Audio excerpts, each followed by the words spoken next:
Hey everybody, this is Strategywizard, and today I'm going to be doing a review of the Rose King, published by Kosmos, designed by Dirk Henn, for 2 players, ages 10 and up. Now, I didn't know much about this game when I bought it. In fact, I don't think I was even able to find a review of it whenever it came out, or whenever I was looking at it. And the only reason why I bought it is because I knew it was about the War of the Roses, and that sounded like an interesting theme. I knew it was a 2-player only game, and I thought, you know what, maybe me and my wife will like it. So I went ahead and took a chance, bought it from Miniature Market. Now let's go ahead and go to the table and see if it was a worthwhile purchase. Okay, so this is what the Rose King looks like whenever it's set up. So you'll notice there's only one piece on the board at the beginning, which is the crown. We have Lancaster over to this side with the red rose, and York over here with the white rose. Each player gets a set of power cards. There's 4 power cards. They're all identical.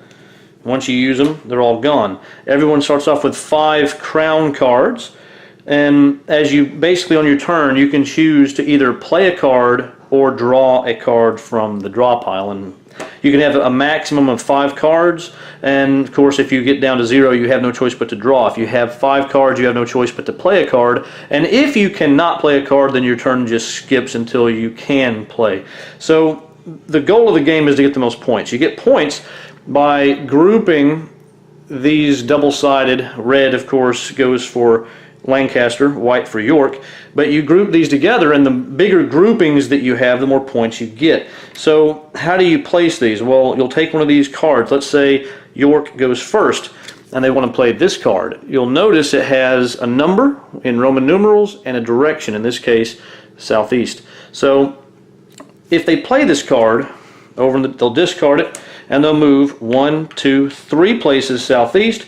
They'll take one of these rose tokens and put it underneath the crown. Now it's the next player's turn. Let's say they want to play, well now they're limited. So for example, they could not play this card because they can't do 3 spaces and move south because that would put them off the board. But they could play this card. So let's say they want to play this. They can move 1 space northwest. So they'll discard this card. They'll move here. They'll take one of these and put it on the flip to the red side and put it underneath the crown. You're going to continue doing this until either no one can make any moves or you've pretty much filled up the board or used up all these tokens. So the way the scoring works in the end, you'll have this handy dandy chart, and this chart shows you for whatever territory size that you have how many points it's worth. So it has to be orthogonally adjacent, not diagonally adjacent. So in this case, if you were to have 14 orthogonally adjacent of your color, you would get 196 points. And if you only had 5, if you had a grouping of 5, it'd only be worth 25. So you'll notice that it's squared. 3 squared is 9, 4 squared is 16, 7 squared is 49. So in that sense, the math is pretty simple until it starts getting to the really big numbers that you may not know.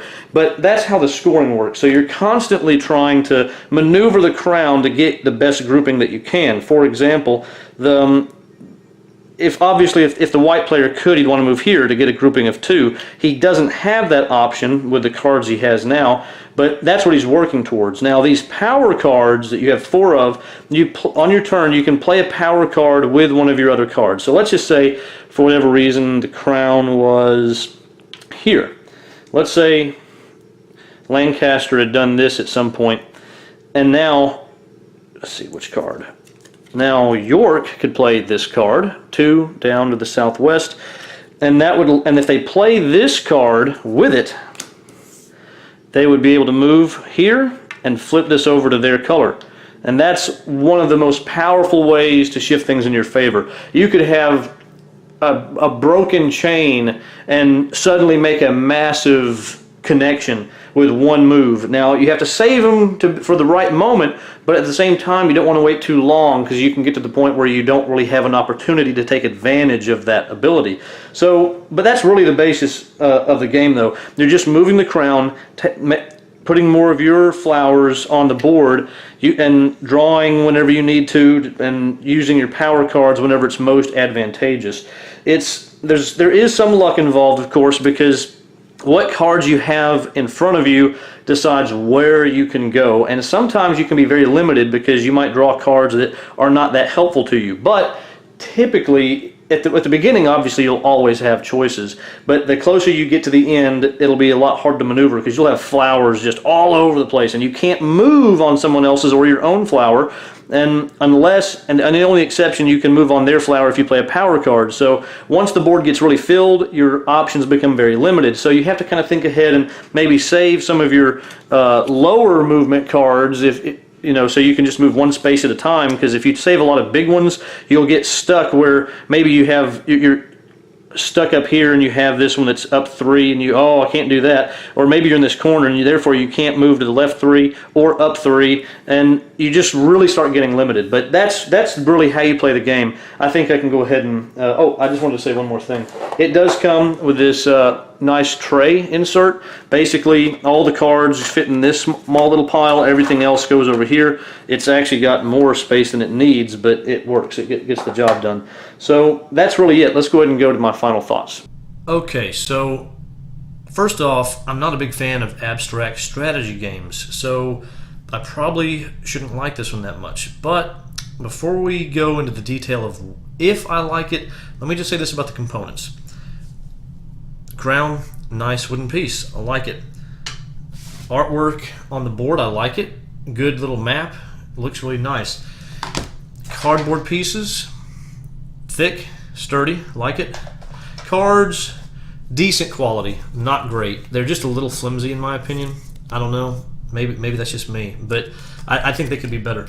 But apart from that, this game, it excels above other abstract strategy games for me.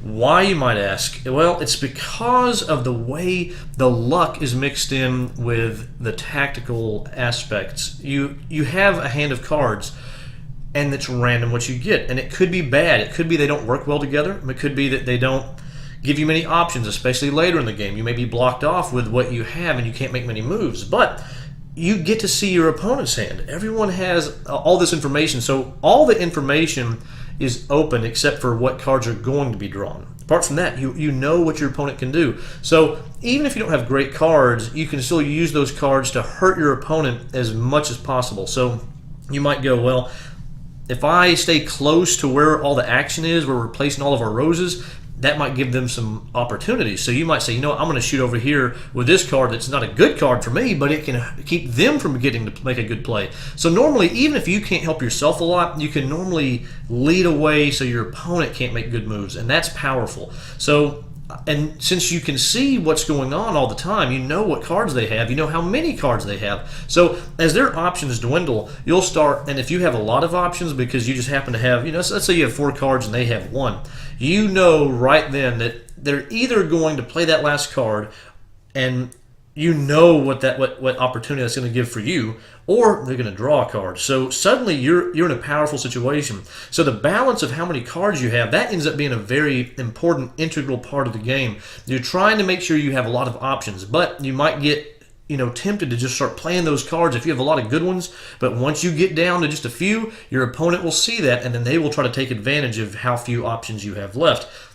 And ultimately, especially later in the game, the power cards, whenever they come into play, I mean, you can play them earlier if you want, but really they're meant, I think, for the very end, whenever you can try to jump in there at the last second and snag a bunch of, just a massive area by taking a few key spots that they were trying to block you with.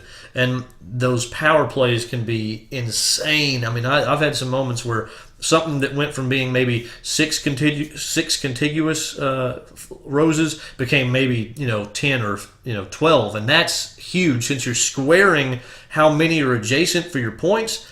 It's amazing how many points you can shoot up just from a move like that. Now, that might seem like maybe there's too much of a swing in points, and maybe doesn't sound fun to some people, but that's part of the strategy, because since you can see what they have, you can try to keep that from happening to the best of your ability. You can't always stop it, but that's where you're constantly paying attention. What is it that they have that they can do? And you're nervous because if you're not paying attention, you could make a bad move where you open them up, and that's why I like it a lot, because you're not set where it's always going to be the same every time you play, but every time you do play, you're looking at their cards. Where could they go if I play here? What would they do? And you're trying to read them and figure out, are they going to try to stay here and help and build up something, or are they going to shoot off to the side? Because I've seen that happen before. There's a lot of action here, and someone decides, you know what, let's go ahead and just shoot off over here, and then you might have a tug of war where you're trying to get back where your good stuff is, but they don't want to stay there because they're afraid you're going to build up too much. And it's just interesting. It works. It just works in my opinion. So I'm going to give it an 8 out of 10. That might seem a little high for this game. If it does, please leave it down in the comments. But it just hit the spot for me as an abstract game. I really like it. I like the artwork. I like even though it's relatively themeless as far as the gameplay goes, I think the theme is cool. And I don't know, it just works. So, leave in the comments, what do you think? Is there anything that I forgot to mention that you'd like to hear? And, just let me know. Either way, I really appreciate you watching the video. Hopefully you liked it, and hopefully it helped you make a decision if you would like the Rose King. So let me know, and in the meantime, take care. If you want to, you can subscribe, and I will see you on the next video. Take care.